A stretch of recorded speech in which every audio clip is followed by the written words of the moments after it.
Here are 3 major signs that you could be living in survival, and at the end we talk about what to do and how to fix it. Hi, my name is Elise. I'm an artist, but I also make spiritual and mindfulness content here, teaching you guys how I overcame my anxiety and depression and how you can do it too.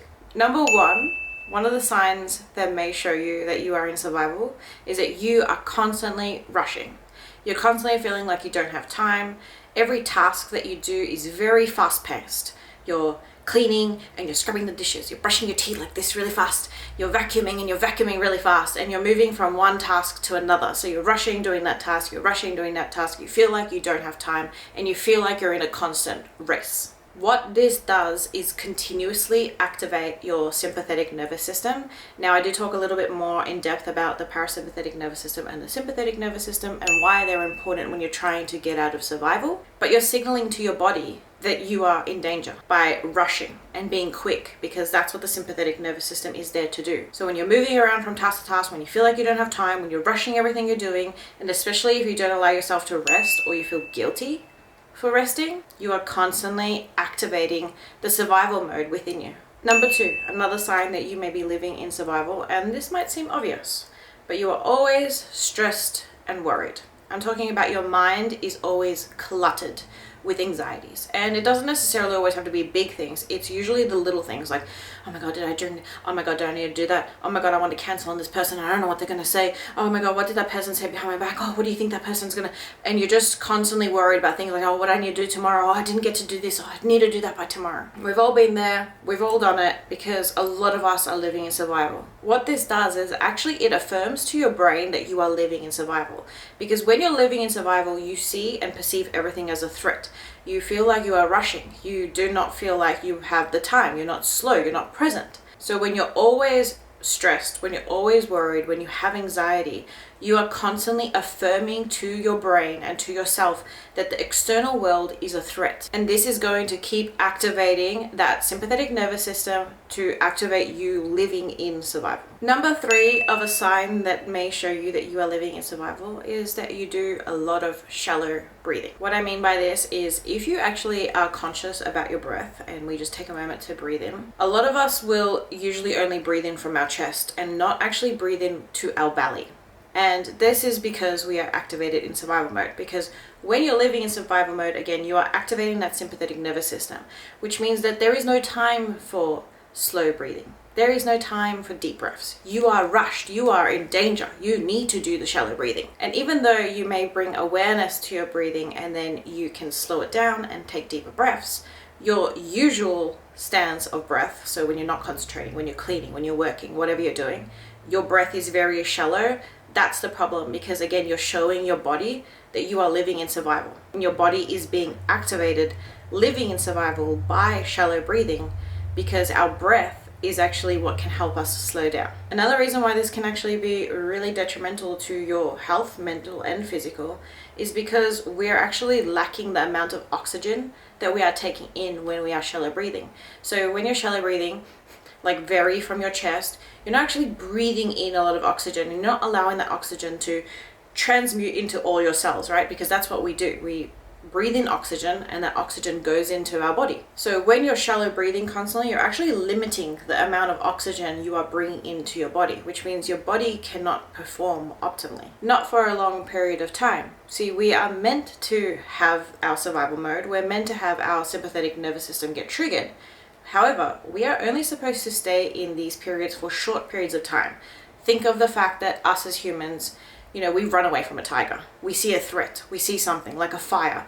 Our sympathetic nervous system gets activated and we start thinking a lot more. We're going from our brain.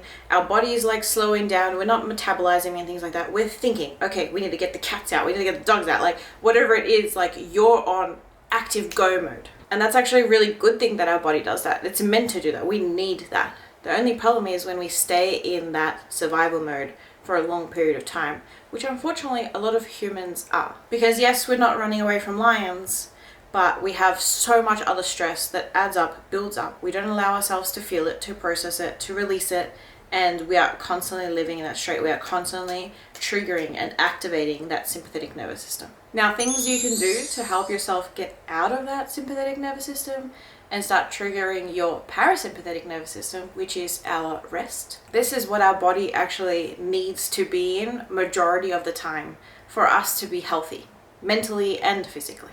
So number one, I know a lot of people are not going to like hearing this because they don't want to do the work, but meditation. Meditation helps slow you down.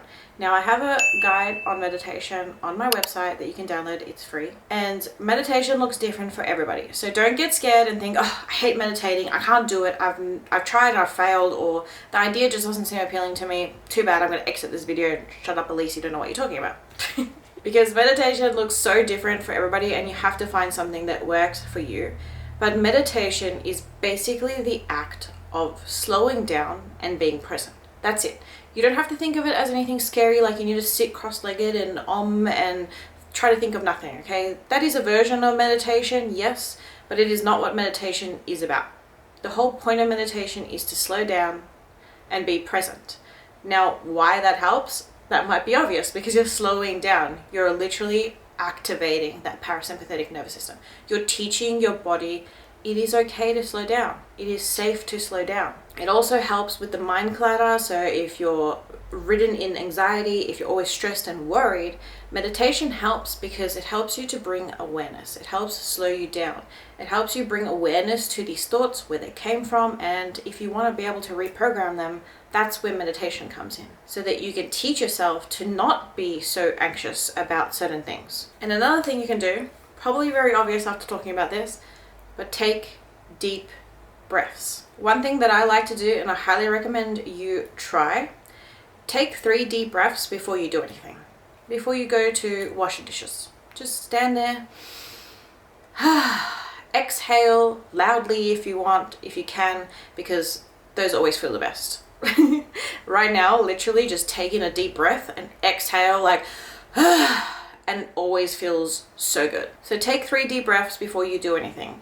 This will help slow you down. This will help you become more present and more conscious and more aware of everything you're doing, which also helps with the habits that you're doing. Because if you're slowing down and you're being more present and active and aware, you're like, oh, do I really need to drink this? Or, oh, do I really need to do this? Or maybe I should do it this way. Or, you know, you'll just slow down and try to enjoy the process more than rushing around and thinking and quickly washing the dishes.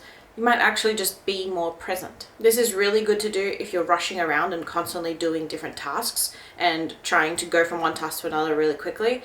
Slowing down and taking 3 deep breaths before each thing that you do will help slow you down, slow down your nervous system, and again, teach yourself that it is safe to slow down, that you are not in survival, you don't need to rush, there is no lion chasing you, you can wash the dishes slowly. And I just want to remind you that these are practices that you're not going to just do once. You're not going to just take the 3 deep breaths before you wash the dishes once and that's it. You're never going to need to do it again. This takes work. This takes consistency, just like anything else, right? You go to the gym, you're not going to expect to lift 500 kilos straight away. You have to build those muscles. It's the same thing. Because you've been living in survival for so long, you need to reprogram your mind. You need to reshape how you think, how you feel. You need to retell your body a new, different reality. And that can take time. It might take time for you to keep doing these practices daily, whenever you remember, whatever it is, so that you can actually start to implement them in your life. And you'll notice that the more consistent you are with these, the faster you will feel like you are slowing down and that you're getting out of survival mode. But just don't expect to meditate once and feel like a guru. Because it takes time to retrain our brain and to teach our body and our nervous system to slow down. And the reason why is because even though those 3 deep breaths might trigger your parasympathetic nervous system so that you slow down, right? The moment you start doing something else, or your mind starts racing, or something else happens, you automatically activate that survival mode again. So you have to reprogram yourself to slow down again. So you might take the 3 deep breaths, wash the dishes, and then feel like you're doing really good. And you're like, oh, I'm really present, I'm washing this dish is nice, blah, blah, blah, blah. And then you might put the dish down and you might get sidetracked and you're like, oh my God, I didn't cook dinner tonight. And then you're going to start racing again, right? Then you have to be aware of that thought. You have to be aware that you've just activated that survival mode in you, and you have to slow down again. Remind yourself. Just be like, oh, I'm rushing again. And then just take 3 deep breaths. And the more you do this, the more you'll get out of survival. Anyway, I hope this video gave you some perspective and some insights on how to slow down your nervous system and get out of survival mode. Blessings.